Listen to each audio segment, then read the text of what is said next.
Hello, 1302. This is the second half of your Harriet Jacob Sleet Day lecture. When we get back to the classroom, if you want a snow day, sleet day story, ask me to tell the story about when I hit Greg Marshall, the head coach of Wichita State basketball, with a snowball.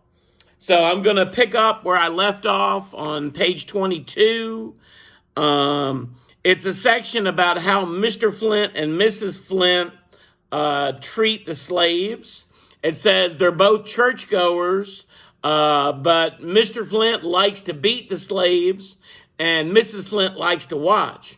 The first example is the cook. When the cook brings the food, if Mr. Flint doesn't like the food, the cook could be beaten at any time, and they both seem to enjoy it. She likes to watch, and she beats the cook. Page 23 at the bottom, the cook dies after a beating. So again, it's flowing Victorian prose. It's nice language, but Mr. Flint's a pretty bad guy. He tries to rape Linda, and he kills his slaves pretty often. On the top of the next page, which is still 23, there's a field hand, a woman that has a baby, and the baby turns out white. And Dr. Flint goes and makes up an excuse and beats the slave's husband to death, and then the baby dies. So the guy didn't do anything. All he did, he had to sit there while Mr. Flint raped his wife. And then I guess he was angry because his baby turned out white, and he beat him to death. And Mrs. Flint is kind of happy. The girl's mother said, "The baby is dead, thank God, and I hope my child will soon be in heaven." Mrs. Flint says, "Heaven," retorted the mistress. "There is no such place for the like of her and her bastard." So, and again, that baby is the product of rape. Trials of Girlhood is the next section. She's 15 years old. She's sort of subject to Mr. Flint's whims. If he's in a good mood, he's nice to her. Sometimes he talks dirty to her. Sometimes he's angry and will punish her, will hit her.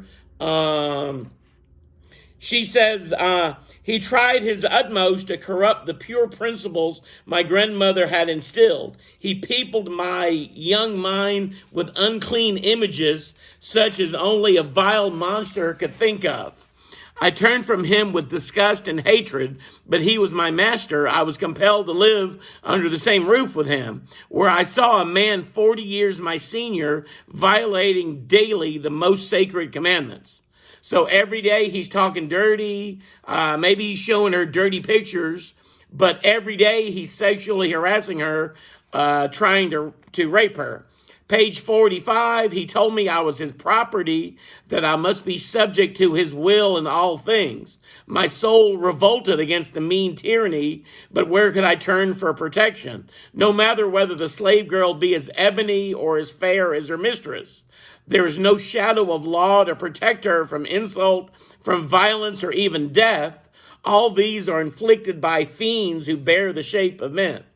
So I think generally this is written for white women in the North, but I think all of us could maybe try to envision what that would be like. You're 15 years old, you're treated as property, and your 56-year-old owner is trying to rape you every day. What would you do? Maybe we would say, we'd punch him, but it's not that easy. Maybe he would kill you, your grandmother, your entire family. So I think even though the prose is smooth, I think she wants us to put herself in her position. Page 46, she says the other slaves pitied her. Turn the page. She didn't tell her grandmother what Dr. Flint was trying to do because her grandmother was Christian and she didn't want to embarrass her. And she also does mention that Mr. Flint is kind of afraid of her grandmother. Page 48, one of your questions asks about the two sisters. A little white child and a little black child are playing. Jacob said, had those years dealt with her slave sister, the little playmate of her childhood. She also was very beautiful, but the flowers and sunshine of love were not for her. She drank the cup of sin and shame and misery, whereof her persecuted race are compelled to drink. And then she goes on to ask the free women in the North, free men and women in the North for help. So there's two little babies, they're playing. They don't understand slavery, they don't understand hatred. But the white little girl is going to be rich and powerful. The black little girl is going to be a slave. And obviously it's not fair. Maybe the deeper point is no one is born racist. Someone has to condition you to be racist. So these two babies are playing. I'll ask you later in class what effect that has on like the audience member, maybe like Saeed in 1301 with the children playing in the burned out car. Here, there's two little babies playing together, happy and laughing, but we know what's going to happen. And she's kind of tugging on the reader's heartstrings. The next section is a perilous passage in the slave girl's life. So Dr. Flint builds a house just so he can rape her. So imagine that you're so rich, you can do whatever you want with your slaves. You build an entire house. So you're 56, you can get this 15-year-old girl in the house by herself and you can rape her. It's a pretty ugly scene. And then on the next page, I'm going to read you a little bit, and this might be it for part 2. And now, reader, I come to a period in my unhappy life which I would gladly forget if I could. The remembrance fills me with sorrow and shame. It pains me to tell you of it, but I promise to tell you the truth, and I will do it honestly, let it cost what it may. I will try not to screen myself behind the plea of compulsion for a master, for it was not so. Neither can I plead ignorance or thoughtlessness. For years my master had done his utmost to pollute my mind with foul images and to destroy the pure principles inculcated by my grandmother and the good mistress of my childhood.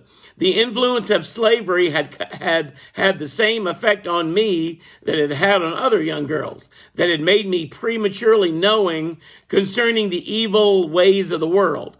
I know what I did, and I did it with deliberate calculation. The next section talks about her affair with the lawyer, Mr. Sands.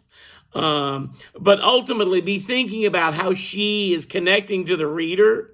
Beautiful, flowing Victorian prose written like a rich lady from the North, but it's a really ugly subject matter. Like every day, every way he's trying to rape her. So weigh that against the language and what she's trying to do. Okay, happy sleet day. You should look at these videos. They should. Hopefully they'll help you. So, okay, I'll see you Thursday, 1302. Bye.